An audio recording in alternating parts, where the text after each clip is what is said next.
Ich überlebe heute den lautesten Raum der Welt. Nachdem ich den stillsten Raum der Welt überlebt habe, Habt ihr euch gewünscht, dass ich in den lautesten Raum der Welt gehe? hier drin wird der Schall unzählige Mal reflektiert und er verteilt sich gleichmäßig im kompletten Raum. Die Redaktion hat 5 Lautstärke-Level vorbereitet, die ich hier ohne jeglichen Gehörschutz aushalten muss. Zum Vergleich, so hört sich ein platzender Luftballon im stillsten Raum an. Und so, boah, im lautesten Raum. Alter, das war ganz schön laut gerade schon. Und es soll noch viel lauter werden. Dieser ganz besondere Raum befindet sich bei der GIB in Arnsdorf, wo wir von Andreas erwartet werden. Es ist ein Raum, in dem man sich normalerweise nicht freiwillig gerne lange aufhält. Jedes Mal, wenn man reingeht, denkt man sich, ups, was ist eigentlich hier los? Wow, das hört man direkt ins Hallen, ne? Das sind hier alles diese Reflektoren. Warum braucht man den Hallraum? Man braucht ihn für akustische Messungen, für Schallabsorption und Schallleistung von Produkten. Dafür brauchen wir natürlich ein Signal. Nein! Ey, das hört sich cool an. Für die Challenge bekomme ich ein Dezibel-Messgerät, das mir zeigt, wie laut es hier gerade ist. Und jetzt gerade ist es hier schon überdurchschnittlich laut. Bei einer Skala zeigen wir euch auch, mit was diese Lautstärken zu vergleichen sind. Schon 90 Dezibel können bei 2 Stunden Dauerbeschallung Hörschäden verursachen. Das Problem ist, hier drin kann es bis zu 150 Dezibel laut werden. Man hat mir gesagt, dass der stillste Raum ein Witz gegen diesen Raum hier ist. Vor fast genau 2 Jahren habe ich den derzeitigen Rekord im stillsten Raum der Welt gebrochen. Bin dafür aber fast wahnsinnig geworden. Dieses Mal wird es dagegen schmerzhaft, denn ich möchte den lautesten Raumrekord von Ryan Trahan brechen. Das bedeutet 3 Minuten und 37 Sekunden klassische Musik aushalten. Was daran so schlimm sein soll, finden wir später heraus. 100 dB schafft er locker und dann wird's einfach kritisch. Irgendwann sollte man auch aufhören, weil es gefährlich werden kann, aber ich traue mir auch mehr zu. Ich bin bereit für Level 1. Na, du Tierflüsterer? Herzlich willkommen zu Lautstärke Level 1. Fangen wir entspannt an. Es wird noch anstrengend genug. Teste, ob man hier drin Kopfhörer als Musikanlage verwenden kann. Ja, okay. Aber man hört es auf jeden Fall schon viel krasser wie in einem normalen Raum. Das lässt sich auf jeden Fall gerade so noch aushalten. Schluss mit lustig. Schauen wir mal, wie dir Lautstärke Level 2 gefällt. Eine Klangschale. Das kann jetzt, glaube ich, echt laut werden. Bei Klangschalen denke ich mir, es wird sich verzerrt anhören. Wir sind bei 90. Boah! 96! Leute, das ist jetzt schon echt so laut, dass es anfängt, so ein bisschen in meinen Ohren weh zu tun. Und wir sind erst bei Level 2, Leute. Jetzt interessiert mich aber echt so ein bisschen der Vergleich, wie das in einem normalen Raum ist. Also gehen wir kurz raus. Ja, okay, maximal 89. Es sind schon so um die 10 Dezibel lauter im Hallraum. Leute, das war alles noch langweilig. Ich bin bereit für Level 3. Ich hoffe, du magst Wecker. Nee, Leute. Was soll ich denn jetzt mit einem Wecker? Nee, bitte nicht, wenn das so ein... Oh, Leute! Was ist am besten hier? Oh, hör auf, hör auf, hör auf!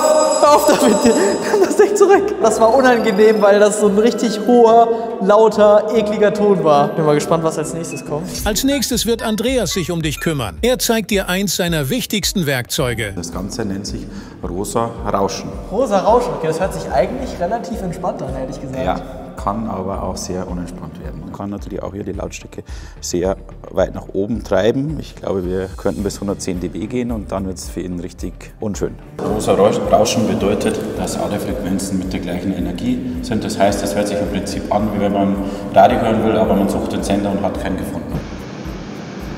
Ah, okay. Also wenn wir jetzt ganz mal uns unterhalten, dann ist das so ein Pegel von ca. 60. Wir können noch lauter machen.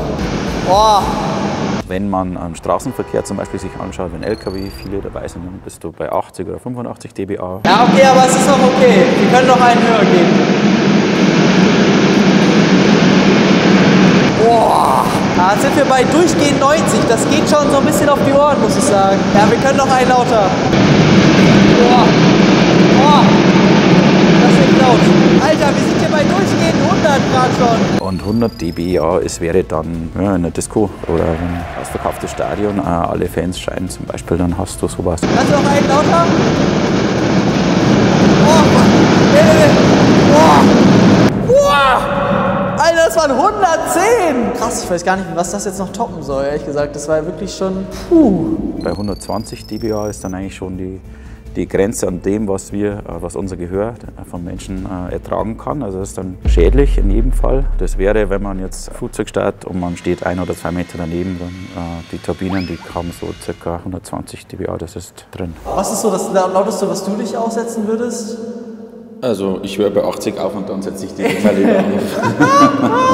So Freunde, jetzt bin ich bereit fürs Finale. Ryan Trahan seinen Weltrekord zu knacken. Nicht so schnell, mein Lieber. Vorher haben wir noch eine kleine Bonus-Challenge mit Bestrafung vorbereitet. Leute, was soll das denn? Was soll ich jetzt damit? Essen, trinken und den Ballon zum Platzen bringen. Aber alles bitte möglichst leise, denn wenn du über 100 Dezibel kommst, wird Praktikant Lenny hier drin ein Signalhorn benutzen. Digga, das ist nicht euer Ernst. Das ist abnormal laut. Das willst du jetzt hier im Raum anmachen? Ja, aber nur, wenn du es nicht schaffst. Das soll ich auf jeden Fall schaffen. 80, easy.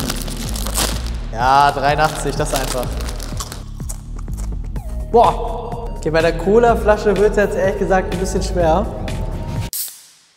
Boah. Boah, der kann jetzt laut werden. Boah.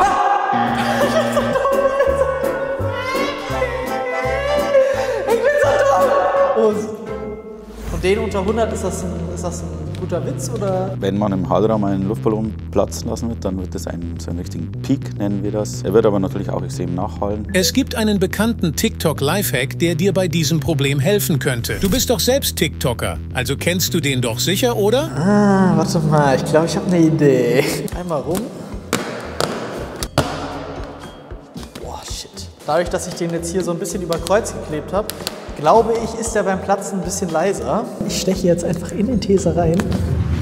Oh! Ah! Hä? Das war ziemlich schlecht. Die richtige Lösung sieht übrigens so aus. Du weißt, was das bedeutet. Jetzt ziehen die Kameraleute sich alle, hat hier jeder Kopfhörer an, außer ich. Leute, das ist nicht fair. Nicht so nah, nicht so nah. Bleib da. Das ist wirklich nicht lustig. Oh, nee. Wirklich. Hör auf jetzt! Mach jetzt doch endlich. Ah! Junge! Es reicht, Leute. Oh! Ihr seid solche. So, Freunde, Finale. Und jetzt werden wir 3 Musikgenres spielen. Zum einen Techno, wo Andreas meinte, dass das super unangenehm ist. Techno würde er eher gar nicht so gerne mögen, wenn es sehr laut ist, weil der sehr viel Bass hat. Danach werde ich hoffentlich Ryan Trahans Weltrekord von 3 Minuten 37 brechen bei Klassik, was mega unangenehm ist in diesem Raum, weil sich alle möglichen Klänge miteinander vermixen. Und wenn ich das schaffe, legen wir noch mal eine Schippe oben drauf und versuchen Heavy Metal Rock zu spielen. Was gleichzeitig auch der lauteste Song ist, den wir finden konnten. Das sind diese hohen Töne, die sind einfach nicht geil. Digga! Ja, ihr habt recht, diese tiefen Töne sind echt unangenehm. Tiefen wirken aufs menschliche Gehör eher erstmal wie ein Dröhnen. Wir sind bei fast 100 Dezibel. Kann auch sein, dass man ein bisschen die Orientierung verliert. Also wir sind ja auch über das Gehör, haben auch Gleichgewichtssteuerung. Hohe Töne sind generell aufgrund der Geometrie von unserem Gehör schädlicher und störender fürs Gehör. Oh, meine Ohren, ich merke so ein bisschen, es tut rechts und links ein bisschen weh. Trommelfell, Tinnitus, irgend sowas kann da schon passieren, definitiv. Das war jetzt gerade schon echt eine Nummer. Jetzt das mit der Klassik. Ich weiß nicht, ob ich das packe, Leute. Klassik, auch wenn es vermischt ist, tendenziell sehr hohe Töne, sehr hohe Frequenzen, die generell unangenehm sind fürs Gehör. Großer Druck auf den Ohren, wie man so schön sagt. Kann ich den Weltrekord von Ryan Trahan wirklich brechen? Boah! Leute, ist das unangenehm. Ich hoffe, ich höre danach noch was.